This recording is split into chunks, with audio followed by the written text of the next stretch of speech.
கர்த்தராகிய இயேசு கிறிஸ்துவின் நாமத்தினால் வாழ்த்துக்கள். கர்த்தராகிய இயேசு கிறிஸ்து உங்களை ஆசீர்வதிப்பாராக. பார்ஸ் ஆஃப் இன்டர்பிரிட்டேஷன்ஸ் என்கின்ற ஆங்கில செய்தியின் தமிழாக்கத்தை கேட்கப் போகிறீர்கள். வியாக்கியானத்தின் கம்பிகள். வேதப்புரட்டு செய்தி எண் 3. இந்த வேதப்புரட்டு என்ன சொல்லுகிறது என்றால், ஏதேனுக்கு திரும்புவது என்பது ஆதிக்கு திரும்புவது, பெந்தேகோஸ்தேக்கு அல்ல என்று சொல்கிறது. யூதா 1 அதிகாரம் 1-4 வசனங்கள். இயேசு கிறிஸ்துவனுடைய ஊழியக்காரனும் யாக்கோப்பினுடைய சகோதரனுமாயிருக்கிற யூதா, பிதாவாகிய தேவனாலே பரிசுத்தமாக்கப்பட்டவர்களும் இயேசு கிறிஸ்துவினாலே காக்கப்பட்டவர்களுமாகிய அழைக்கப்பட்டவர்களுக்கு எழுதுகிறதாவது: உங்களுக்கு இரக்கமும் சமாதானமும் அன்பும் பெருக கடவது. பிரியமானவர்களே, பொதுவான இரட்சிப்பை குறித்து உங்களுக்கு எழுதும்படி நான் மிகவும் கருத்துள்ளவனாயிருக்கையில், பரிசுத்தவான்களுக்கு ஒருவிசை ஒப்பு கொடுக்கப்பட்ட விசுவாசத்திற்காக நீங்கள் தைரியமாய் போராட வேண்டுமென்று உங்களுக்கு எழுதி உணர்த்துவது எனக்கு அவசியமாய் கண்டது. ஏனெனில் நமது தேவனுடைய கிருபையை காம விகாரத்துக்கேதுவாக புரட்டி, ஒன்றான ஆண்டவராகிய தேவனையும் நம்முடைய கர்த்தராகிய இயேசு கிறிஸ்துவையும் மறுதலிக்கிற பக்தியற்றவர்களாகிய சிலர் பக்கவழியாய் நுழைந்திருக்கிறார்கள். அவர்கள் இந்த ஆக்கினைக்குள்ளாவார்கள் என்று பூர்வத்திலே எழுதியிருக்கிறது. நான் கடந்த 28 ஆண்டுகளாக சகோதரன் பிரணாமின் செய்தியை பின்பற்றி வருகிற ஒரு பிரசங்கி. மல்கியா 4 வார்த்தையிலும் மற்றும் செய்தியிலும் உள்ள பிழைகளை அம்பலப்படுத்த நான் இங்கு வந்துள்ளேன். ஏதேனுக்கு திரும்புவது என்பது ஆதிக்கு திரும்புவது, பெந்தேகோஸ்தேக்கு அல்ல என்று சொல்லுகிறதான இந்த வேத புரட்டு செய்தி எண் 3 நான் மறுக்கப் போகிறேன். இந்த உபதேசத்தை ஆதரிக்க எந்த அடிப்படை வேத வசனங்களும் தீர்க்கதரிசியின் செய்தியின் மேற்கோள்களும் வழங்கப்படவில்லை என்பதை கவனியுங்கள். ஏனென்றால் ஏதேனுக்கு திரும்புவது என்பது ஆதிக்கு திரும்புவது, பெந்தேகோஸ்தேக்கு அல்ல என்ற இந்த உபதேசத்தை வேத வசனங்களை கொண்டும் மற்றும் தீர்க்கதரிசியின் செய்தியை கொண்டும் ஆதரிக்க முடியாது. இது தேவனுடைய வார்த்தையில் கொண்டு வரப்படுகிற மாபெரும் தவறு. இது கடைசிகால மணவாட்டியிடமிருந்து அவருடைய வாக்குத்தத்தத்தை கொள்ளையடிக்க முயற்சிக்கிற பிசாசின் உபதேசமாகும். அப்போஸ்தலர் 2 அதிகாரத்தில் நீங்கள் அதை பார்க்கலாம். எபிரேயர் 4 அதிகாரம் 1 வசனம். ஆனபடியினாலே அவருடைய இளைப்பாறுதலில் பிரவேசிப்பதற்கேதுவான வாக்குத்தத்தம் நமக்குண்டாயிருக்க, உங்களில் ஒருவனும் அதை அடையாமல் பின்வாங்கி போனவனாக காணப்படாதபடிக்கு பயந்திருக்க கடவோம். மேற்கோள்: தேற்றளவாளன் 1961. மறுபடியும் பிறந்த ஒரு சபைக்குள்ளாக அது கடந்து வரும்போது அது அதே வல்லமையுடனும் கிரியையுடனும் வரும். நமக்குள் இருக்கும் தேற்றளவாளனாகிய தேவனுடைய வார்த்தை, நாம் பெந்தேகோஸ்தேக்கு திரும்பி செல்ல வேண்டும், நம்முடைய தேற்றளவாளனாகிய பரிசுத்த ஆவியினிடத்தில் நாம் திரும்பி செல்ல வேண்டும். மேற்கோள்: மூவகை விசுவாசிகள், பக்கம் 15. இந்த காரணத்தினால்தான் நான் விசுவாசிக்கிறேன், மணவாட்டியானவள் வெளியே அழைக்கப்பட்டு தெரிந்து கொள்ளப்பட்டவர்கள் புத்தகத்தில் பொருத்தப்படும் போது வானத்திலிருந்து ஒரு சத்தம் வரும். அது மணவாட்டிக்குள் அப்படிப்பட்ட ஒரு பரிசுத்த ஆவியின் அபிஷேகத்தை தரும். அப்பொழுது எடுத்துக்கொள்ளப்படுதலின் கிருபையினால் அது மணவாட்டியை இந்த பூமியை விட்டு எடுத்துக்கொள்ளும். தேவன் அதை வாக்குத்தத்தம் செய்துள்ளார். நாம் பெந்தேகோஸ்தேவிற்கு செல்ல முடியாது என்று அவ்விசுவாசிக்கிற எவரும் வாக்குத்தத்த குறைவுள்ளவர்களாயிருக்கிறார்கள். இந்த உபதேசத்தின் மூலம் நம்மை இந்த வாக்குத்தத்தத்திலிருந்து பறிக்கவும் உபத்திரவ காலத்திற்குள் கொண்டு செல்லவும் அவர்கள் முயற்சிக்கின்றனர். நாங்கள் விசுவாசத்தின் பாதுகாவலர்கள். இப்பொழுது வேத வசனங்களில் பல ஆதிகள் உள்ளன. ஆதியாகமம் 1 அதிகாரம் 1 வசனம். ஆதியிலே தேவன் வானத்தையும் பூமியையும் சிருஷ்டித்தார். யோவான் 1 அதிகாரம் 1 வசனம். ஆதியிலே வார்த்தை இருந்தது. லூக்கா 24 அதிகாரம் 47-49 வசனம்.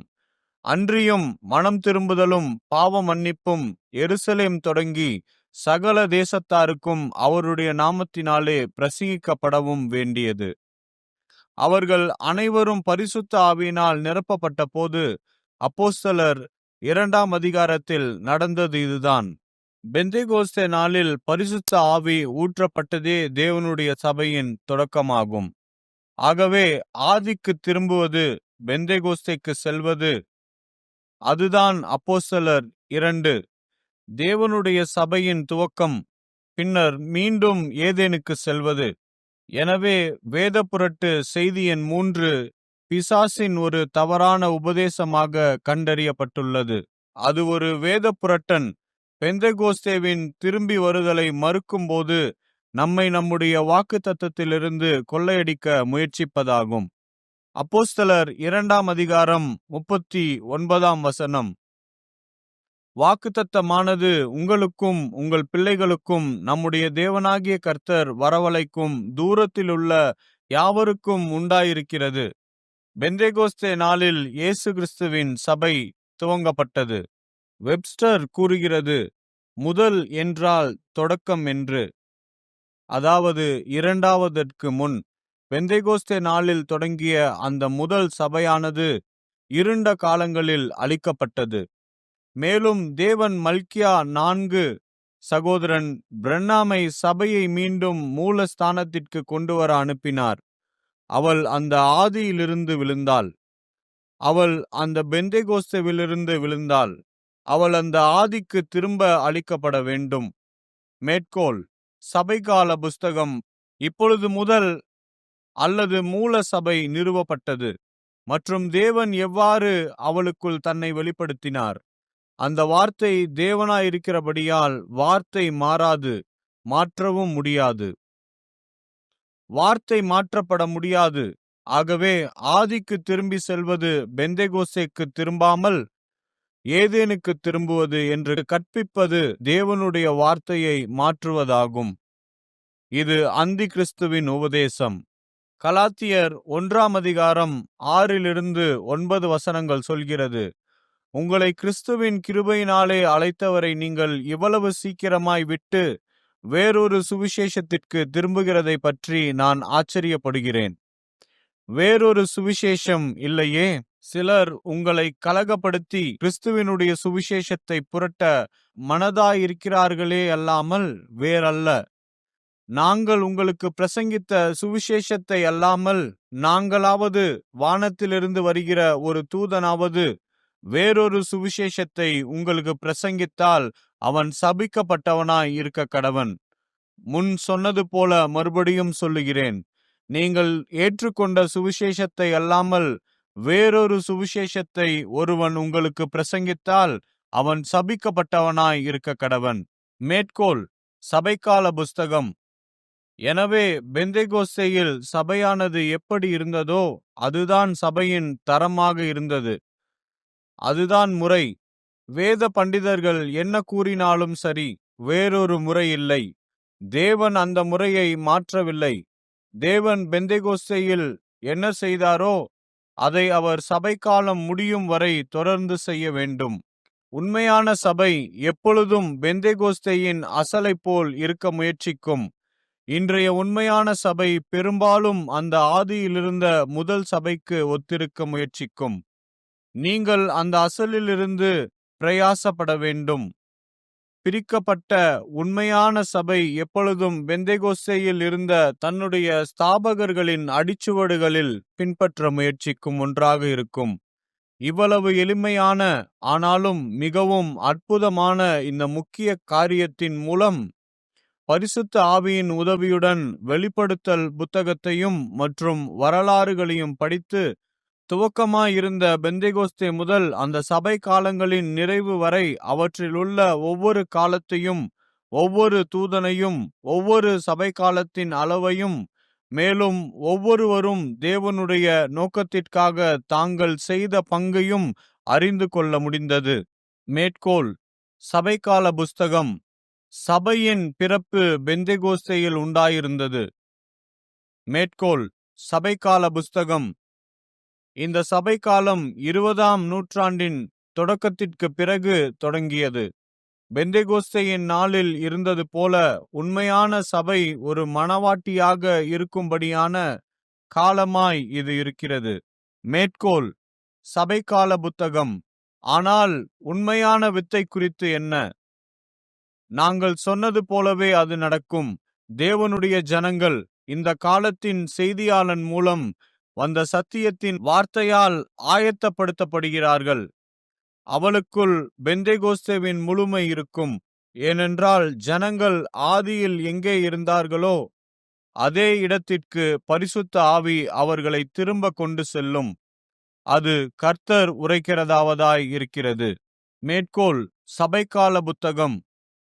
பெந்தெகோஸ்தேயில் சபை பெற்றிருந்தது அவளுடைய பிரிக்க முடியாத, மாற்ற முடியாத உரிமை. ஆதியில் அவள் தூய்மையான தேவனுடைய வார்த்தையை பெற்றிருந்தாள். அவள் தேவனுடைய வல்லமையை பெற்றிருந்து பல்வேறு அற்புதங்கள், அடையாளங்களினால் மற்றும் பரிசுத்த ஆவியின் வரங்களினால் ஆவியை ரூபகாரப்படுத்தினாள். மேற்கோள்: பரிசுத்த ஆவி எதற்காக அருளப்பட்டது? ஆனால் பெந்தெகோஸ்தே அது என்ன? அது துவக்கத்தில் பூமிக்கடியில் சென்ற கோதுமை மணியை திரும்ப இந்த கடைசி நாளில் பரிசுத்த ஆவியின் அபிஷேகத்தினால் பெந்தெகோஸ்தே வல்லமையின் முழுமையை திரும்ப கொண்டு வருதல். ஓ, அதை விசுவாசித்து அதை காண்பது ஒரு மிக சிறந்த காரியமாயிருக்கிறது. தேவனுடைய வார்த்தையை கொண்டும் மற்றும் தீர்க்கதரிசியின் செய்தியை கொண்டும் நான் நிரூபித்துள்ளேன். அதாவது பெந்தெகோஸ்தேவுக்கு திரும்புவதே ஆதியாயிருக்கிறது என்று. ஏதேனுக்கு திரும்பி போவதற்கான ஒரே வழி முதலில் பெந்தெகோஸ்தேவிற்கு திரும்புவதுதான். நாம் பெந்தெகோஸ்தேவிற்கு திரும்பி செல்லாவிட்டால் நாம் தேவனுடைய நியாய தீர்ப்பாகிய உபத்திரவத்திற்குள்ளாக செல்கிறோம். தேவனுடைய தீர்க்கதரிசி அடையாளத்தை பெறுங்கள் அல்லது அழிந்து போங்கள் என்று கூறினார். நீங்கள் தேவனுடைய கோபத்திலிருந்து தப்பித்துக் கொள்ளும்படி இரத்தம் பூசப்பட்டிருக்கிறது என்பதற்கு அடையாளமானது ஒரு சின்னமாய் இருக்கிறது. தேவனிடம் ஒரு திட்டம் உண்டு. நீங்கள் அந்த திட்டத்திற்கு வர வேண்டும். இன்று பூமியில் எங்கோ ஒரு திட்டம் உண்டு. பெந்தெகோஸ்தேவிற்கு திரும்பி செல்ல நீங்கள் அந்த திட்டத்தை கண்டுபிடிக்க வேண்டும். அவர்கள் குதிரைக்கு முன்னால் வண்டியை வைத்திருக்கிறார்கள். எனவே இந்த தொகுப்பை ஒரு வேத புரட்டு என்று நான் அறிவிக்கிறேன். நீங்கள் மனம் திரும்ப வேண்டும். எல்லாவற்றிற்கும் மேலாக ஆளுகை செய்யும் ஏதேனுக்கு திரும்பி செல்வதற்கு முன்பு சபை பெந்தெகோஸ்தேவிற்கு திரும்ப அளிக்கப்பட வேண்டும். மேற்கோள்: சபைக்கால புஸ்தகம். தேவனுடைய ஜனங்கள் இந்த காலத்தின் செய்தியாளன் மூலம் வந்த சத்தியத்தின் வார்த்தையால் ஆயத்தப்படுத்தப்படுகிறார்கள். அவளுக்குள் பெந்தெகோஸ்தேவின் முழுமை இருக்கும். ஏனென்றால் ஜனங்கள் ஆதியில் எங்கே இருந்தார்களோ அதே இடத்திற்கு பரிசுத்த ஆவி அவர்களை திரும்ப கொண்டு செல்லும். அது கர்த்தர் உரைக்கிறதாவதாய் இருக்கிறது. இது கர்த்தர் உரைக்கிறதாவதாய் இருக்கிறது. ஏனெனில் அதைதான் யோவேல் 2 அதிகாரம் 23 26 வசனம் கூறுகிறது. சீயோன் குமாரரே, உங்கள் தேவனாகிய கர்த்தருக்குள் மகிழ்ந்து களி கூறுங்கள். அவர் தக்கபடி உங்களுக்கு முன்மாரியை கொடுத்து உங்களுக்கு முன்மாரியையும் பின்மாரியையும் ஏற்கனவே வருஷிக்க பண்ணுவார். கலங்கள் தானியத்தினால் நிரம்பும். ஆலைகளில் திராட்சை ரசமும் எண்ணெயும் வழிந்தோடும். நான் உங்களிடத்தில் அனுப்பின என் பெரிய சேனையாகிய வெட்டுக்கிளிகளும் பச்சை கிளிகளும் முசுக்கொட்டை பூச்சிகளும் பச்சை புழுக்களும் பட்சித்த வருஷங்களின் விளைவை உங்களுக்கு திரும்ப அளிப்பேன். நீங்கள் சம்பூர்வமாக சாப்பிட்டு திருப்தி அடைந்து உங்களை அதிசயமாய் நடத்தி வந்த உங்கள் தேவனாகிய கர்த்தருடைய நாமத்தை துதிப்பீர்கள். என் ஜனங்கள் ஒருபோதும் வெட்கப்பட்டு போவதில்லை. இப்பொழுது தேவன் திரும்ப அளிக்கப் போகிறார் என்று அது கூறுகிறது. லூத்தரன் சபை காலம் சபையை திரும்ப அளிக்கவில்லை. அது ஒரு சீர்திருத்தத்தை தொடங்கியது. வெஸ்லியின் சபை காலம் சபையை திரும்ப அளிக்கவில்லை. பெந்தெகோஸ்தேயின் சபை காலம் சபையை திரும்ப அளிக்கவில்லை. ஆனால் தேவன் அதை திரும்ப அளிக்க வேண்டும். ஏனென்றால் அவர் தனது வார்த்தையை மறுக்க முடியாது. இது சபையின் உயிர்த்தெழுதல் அல்ல, ஆனால் திரும்ப அளிக்கப்படுதலாகும். தேவன் சபையை ஆதியிலிருந்த பெந்தெகோஸ்தேவுக்கு திரும்ப கொண்டு செல்வார். இப்பொழுது 25ஆம் வசனத்தை கவனியுங்கள். அது நமக்கு ஏன் திரும்ப அளிக்கப்படுதல் தேவை என்பதை கூறுகிறது. வெட்டுக்கிளிகளும் பச்சை கிளிகளும் முசுக்கொட்டை பூச்சிகளும் பச்சை புழுக்களும் ஆகியவை வேர் மற்றும் ஒரு சிறிய தண்டை தவிர மற்ற அனைத்தையும் பட்சித்து போட்டது. மேற்கோள்: சபைக்கால புத்தகம். இந்த அனைத்து பூச்சிகளும் வெவ்வேறு கட்டங்களில் உள்ள ஒரே பூச்சியாய் இருக்கிறது என்று நமக்கு சொல்லப்பட்டிருக்கிறது. அது சரிதான். அவை அமைப்புகளிலும் ஸ்தாபனங்களிலும் மற்றும் கள்ள உபதேசத்திலும் காலங்களினூடாக வெளிப்படும் அந்தி கிறிஸ்துவின் ஆவியாயிருக்கிறது. அந்த அற்பமான சிறிய வேர் மற்றும் தண்டு திரும்ப அழிக்கப்பட போகிறது. தேவன் ஒரு புதிய சபையை அமைக்கப் போவதில்லை. ஆனால் அவர் மூலவித்தில் தன்னுடைய அசலான சபையை மீண்டும் கொண்டு வரப்போகிறார். மேற்கோள்: சபைகால புத்தகம். மிகவும் தாமதமாவதற்கு முன் பெந்தேகோஸ்தேவுக்கு செல்லுங்கள்.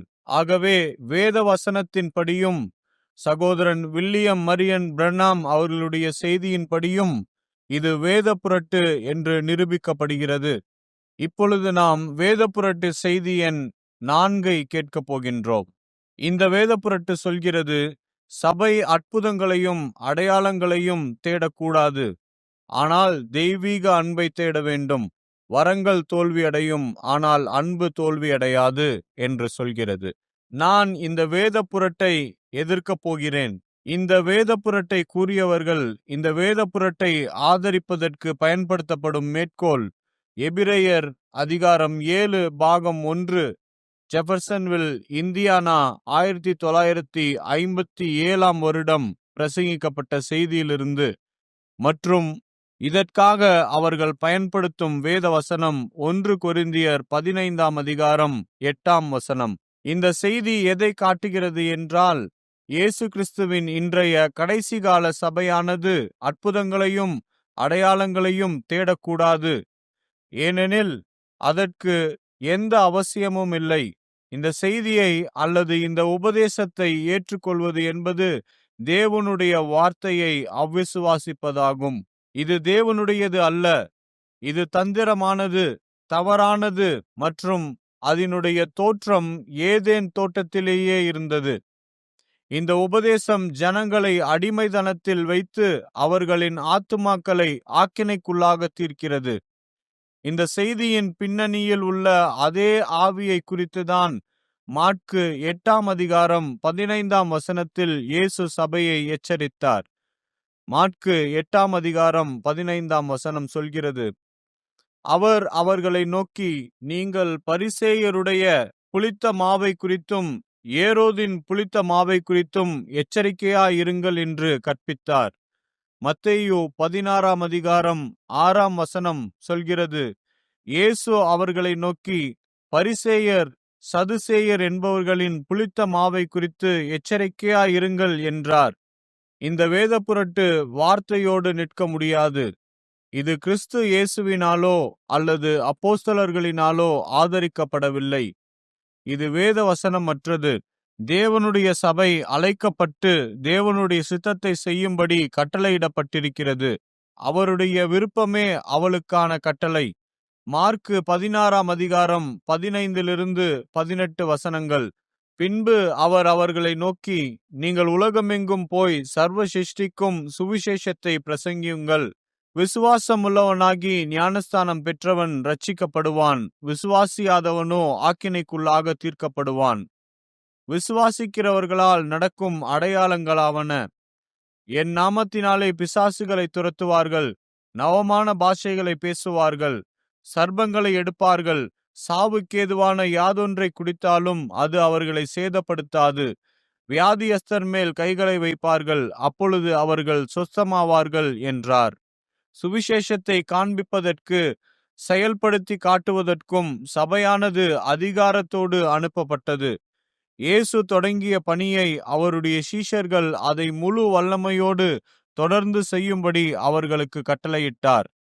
மத்தேயு 28 அதிகாரம் 18-19 அப்பொழுது இயேசு சமீபத்தில் வந்து அவர்களை நோக்கி, வானத்திலும் பூமியிலும் சகல அதிகாரமும் எனக்கு கொடுக்கப்பட்டிருக்கிறது. ஆகையால் நீங்கள் புறப்பட்டு போய் சகல ஜாதிகளையும் சீஷராக்கி, பிதா குமாரன் பரிசுத்த ஆவியின் நாமத்திலே அவர்களுக்கு ஞானஸ்தானம் கொடுத்து, நான் உங்களுக்கு கட்டளையிட்ட யாவையும் அவர்கள் கைக்கொள்ளும்படி அவர்களுக்கு உபதேசம் பண்ணுங்கள். இதோ உலகத்தின் முடிவு பரியந்தம் சகல நாட்களிலும் நான் உங்களுடனே கூட இருக்கிறேன் என்றார். ஆமேன். யோவான் 17ஆம் அதிகாரம் 18ஆம் வசனம் சொல்கிறது, நீர் என்னை உலகத்தில் அனுப்பினது போல நானும் அவர்களை உலகத்தில் அனுப்புகிறேன். இயேசு செய்த அதே கிரியையை இயேசு கிறிஸ்துவின் சபை செய்யும்படி கட்டளையிடப்பட்டு அனுப்பப்பட்டது. யோவான் 14ஆம் அதிகாரம் 12ஆம் வசனம், மெய்யாகவே மெய்யாகவே நான் உங்களுக்கு சொல்கிறேன், நான் என் பிதாவினிடத்திற்கு போகிறபடியினால் என்னை விசுவாசிக்கிறவன் நான் செய்கிற கிரியைகளை தானும் செய்வான், இவைகளை பார்க்கிலும் பெரிய கிரியைகளையும் செய்வான். கிறிஸ்துவின் அல்லது அப்போஸ்தலர்களின் மூல போதனைகளிலிருந்து எதையும் சேர்க்கவோ அல்லது எடுத்து போடவோ எந்த மனிதனுக்கும் தேவன் தந்த உரிமை இல்லை.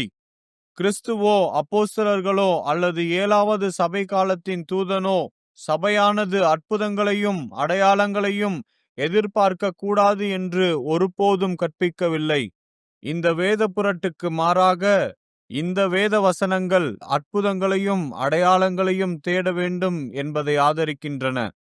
ஒருவன் என்னிடத்தில் அன்பு கூர்ந்தால் அவன் என் வார்த்தைகளை கைக்கொள்ளுவான்.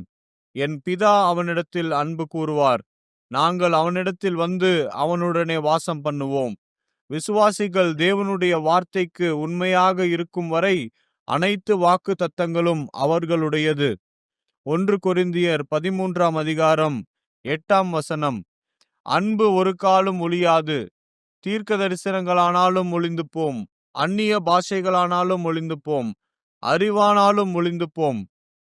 1 கொரிந்தியர் 14ஆம் அதிகாரம் 1ஆம் வசனம், அன்பை நாடுங்கள், ஞான வரங்களையும் விரும்புங்கள், விசேஷமாய் தீர்க்க தரிசன வரத்தை விரும்புங்கள். 1 கொரிந்தியர் 12ஆம் அதிகாரம் 31ஆம் வசனம், இப்படி இருக்க முக்கியமான வரங்களை நாடுங்கள், இன்னும் அதிக மேன்மையான வழியையும் உங்களுக்கு காண்பிக்கிறேன். கர்த்தராகிய இயேசு கிறிஸ்துவின் வருகைக்காக காத்திருக்கும் கொரிந்து சபையின் விசுவாசிகள் எந்த வரத்திலும் குறைவில்லாதவர்களாய் இருக்க வேண்டும் என்று பவுல் விரும்புகிறார். 1 கொரிந்தியர் 1ஆம் அதிகாரம் 7ஆம் வசனம் சொல்கிறது, அப்படியே நீங்கள் யாதொரு வரத்திலும் குறைவில்லாதவர்களாய் நம்முடைய கர்த்தராகிய இயேசு கிறிஸ்து வெளிப்படுவதற்கு காத்திருக்கிறீர்கள். அது அப்போஸ்தலனாகிய பவுல் முதல் சபைக்கால தூதன் சொன்னது. கடைசி மற்றும் 7ஆம் சபைக்கால தூதன் மல்கியா 4:5-6 என்ன சொல்கிறார் என்று கேட்போம். மேற்கோள்: சபைக்கால புத்தகம். பெந்தெகோஸ்தேயில் சபை பெற்றிருந்தது அவளுடைய பிரிக்க முடியாத மாற்ற முடியாத உரிமை. ஆதியில் அவள் தூய்மையான தேவனுடைய வார்த்தையை பெற்றிருந்தாள். அவள் தேவனுடைய வல்லமையை பெற்றிருந்து பல்வேறு அற்புதங்கள், அடையாளங்கள் மற்றும் பரிசுத்த ஆவியின் வரங்களினால் ஆவியை ரூபகாரப்படுத்தினாள். மாற்ற முடியாது என்பதற்கான அர்த்தம் என்ன என்று உலக புத்தக அகராதி வேர்ல்ட் புக் டிக்ஷனரி என்ன சொல்கிறது என்றால், விட்டு கொடுக்கவோ அல்லது எடுத்து போடவோ முடியாதது. இந்த உரிமை ஒவ்வொரு உண்மையான விசுவாசிக்கும் உள்ளது. மேற்கோள்: சபைக்கால புத்தகம். அவரிடத்தில் இருந்த அதே ஆவி அவர்களிடத்திலும் இருக்கப் போவதால் அவர்களும் அதே கிரியைகளை செய்வார்கள். இயேசு கிறிஸ்துவின் உண்மையான சரீரமாகிய எந்த ஒரு ஜனங்களும் உண்மையான சபை இயேசுவையும் பெந்தெகோஸ்தே சபையையும் போலவே அதே கிரியைகளை ரூபகாரப்படுத்துவார்கள். ஏனென்றால் அதே ஆவி அவர்களுக்குள் இருக்கும். அதே ஆவியும் மற்றும் ரூபகாரமும் இல்லாத வேறு எந்த சபையும் தேவனுக்கு கணக்கு கொடுக்க வேண்டும். மேற்கோள்: தேவன் தமது விசேஷ குணங்களினால் அடையாளம் கண்டு கொள்ளப்படுகிறார். யோவான் 14ஆம் அதிகாரம் 12ஆம் வசனம், இயேசு என்னை விசுவாசிக்கிறவன் நான் செய்கிற கிரியைகளை தானும் செய்வான் என்றார். கவனியுங்கள், என்னை விசுவாசிக்கிறவன் ஒரு உண்மையான விசுவாசி நான் செய்கிற கிரியைகளை தானும் செய்வான். வேறு விதமாக கூறினால், என்னை விசுவாசிக்கிறவன் என்னுடைய விசேஷ குணங்களினால் கிரியைகளினால் அடையாளம் கண்டு கொள்ளப்படுவான். அவர் அதைதான் செய்தார். என் பிதாவின் கிரியைகளை நான் செய்யாதிருந்தால் நீங்கள் என்னை விசுவாசிக்க வேண்டியதில்லை என்றார். பிதா தீர்க்கதரிசிகளிடம் பேசினார். அதுவே அவர்களுடைய அடையாளமாயிருந்தது. இயேசுவுக்கும் அவ்விதமாகவே இருந்தது. விசுவாசிக்கிறவனுக்கு அது வாக்குத்தத்தம் செய்யப்பட்டுள்ளது. என் விசேஷ குணங்கள் எனக்குள் இருந்து கொண்டு கிரியை செய்தது போல் அவனுக்குள் இருந்து கொண்டு கிரியை செய்யும். என் பிதாவின் கிரியைகளை நான் செய்யாதிருந்தால் நீங்கள் என்னை விசுவாசிக்க வேண்டியதில்லை. கிரியைகளை நான் செய்தேனேயானால் நீங்கள் என்னை விசுவாசியாதிருந்தாலும் அந்த கிரியைகளை விசுவாசியுங்கள். ஏனெனில் அவ்விதம் கூறப்பட்டுள்ளது, அது நிறைவேறியே ஆக வேண்டும். நாம் யாரை விசுவாசிக்க வேண்டும்? இந்த வேத புரட்டையா அல்லது தேவனுடைய தீர்க்கதரிசியையா?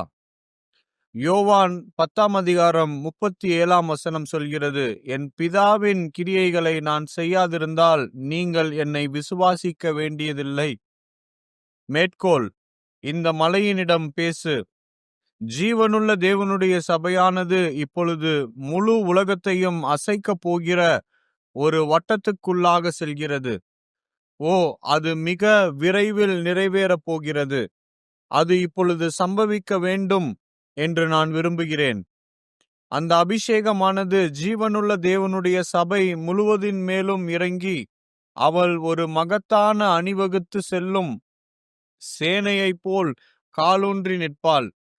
வியாதியஸ்தர்கள் வார்த்தையால் குணமடைவார்கள், குருடர்கள் பார்வை அடைவார்கள், செவிடர் கேட்பார்கள், மரித்தவர்கள் உயிர்த்தெழுந்திருப்பார்கள். தேவனுடைய வல்லமையானது ஜீவனுள்ள தேவனுடைய சபையை கொண்டு முழு உலகத்தையும் அசைக்கும். நாம் இப்பொழுது அந்த செயல்பாட்டில் இருக்கிறோம். அடையாளம் தேடுகிறவர்களை பற்றி தீர்க்கதரிசி பேசின போது அவர் மணவாட்டியை குறித்து பேசவில்லை. ஆனால் அவர் வார்த்தையை விட்டுவிட்டு அற்புதங்களையும் அடையாளங்களையும் தேடுகிறவர்களை குறித்து பேசினார். மேற்கோள்: வில்லியம் பிரென்னாமின் தரிசனங்கள், ஜெபர்சன்வில், இந்தியானா, 1960. நீங்கள் எதை விரும்புகிறீர்களோ அதை கேளுங்கள், அது உங்களுக்கு கொடுக்கப்படும். நீங்கள் விரும்புகிறது எதுவென்றாலும் இயேசு கிறிஸ்துவின் வார்த்தைகள் நிறைவேறுவதை நீங்கள் காணவில்லையா? அது நிறைவேறப் போகிறது. மிக விரைவில் இந்த அபிஷேகமானது ஜீவனுள்ள தேவனுடைய சபையை நிரப்பும். அவள் ஒரு மகத்தான சேனையைப் போல் காலூன்றி நிற்பாள். வியாதியஸ்தர்கள் வார்த்தையால் குணமடைவார்கள், குருடர்கள் பார்வை அடைவார்கள், செவிடர் கேட்பார்கள், மரித்தவர்கள் உயிர்த்தெழுந்திருப்பார்கள். தேவனுடைய வல்லமையானது ஜீவனுள்ள தேவனுடைய சபையை கொண்டு முழு உலகத்தையும் அசைக்கும். நாம் இப்பொழுது அந்த செய்முறையில் இருக்கிறோம். மேற்கோள்: இரண்டாம் விசை வாங்கப்பட்ட அங்கி, ஜெபர்சன்வில், இந்தியானா, 1956. ஆனால் நமக்கு எது வேண்டுமென்றால் ஜீவனையும் மற்றும் சிருஷ்டிகளையும் உற்பத்தி செய்யக்கூடிய அந்த அப்போஸ்தலர்கள் காலத்தில் ஜீவித்து கொண்டிருந்த பெந்தேகோஸ்தேயின் தேவனுடைய வல்லமைதான். மேற்கோள்: இவருக்கு செவி கொடுங்கள். 1960. தேவன் செய்த கிரியைகளை அவருடைய சபையும் செய்ய அவர் விரும்புகிறார். சபை எடுத்துக்கொள்ளப்படுதலில் செல்வதற்கு அவர் செய்த அதே காரியங்களை அவருடைய சபை செய்ய வேண்டும். அற்புத அடையாளங்களோடு எழுப்புதலின் வல்லமையில் அழகிலே அந்த சபை எழும்புவதை நான் காணும்படி ஜீவிக்க விரும்புகிறேன். ஆகவே இந்த வேத புரட்டு சபை அற்புதங்களையும் அடையாளங்களையும் தேடக்கூடாது, ஆனால் தெய்வீக அன்பை தேட வேண்டும். வரங்கள் தோல்வியடையும், ஆனால் அன்பு தோல்வியடையாது என்று சொன்ன இந்த வேத புரட்டானது அந்தி கிறிஸ்துவினுடையது என்று நான் அறிவிக்கிறேன். ஆகவே உம்முடைய ஆத்தும இரட்சிப்பிற்காக உம்முடைய பிழையிலிருந்து விலகி நீங்கள் மனம் திரும்ப வேண்டும். பாவம், நோய் மற்றும் பிசாசினுடைய வல்லமையால் தேவனுடைய ஜனங்களை கட்டுப்படுத்தி தேவனுடைய ராஜ்யத்தை மேற்கொள்ள மரித்த வேத புரட்டான போதனைகளை கொண்டு சபையை கடைசி வரை ஒரு வல்லமையற்ற சபையாக வைத்திருக்கும்படி இது சாத்தானுடைய நோக்கமாகும். எனவே இத்தகைய வேத புரட்டுகளை பேசும் எந்த வாயும் சாத்தானால் அபிஷேகம் செய்யப்பட்டு அவனுடைய பணியில் உள்ளது. மனம் திரும்புங்கள். கர்த்தர் உங்களை ஆசிர்வதிப்பாராக.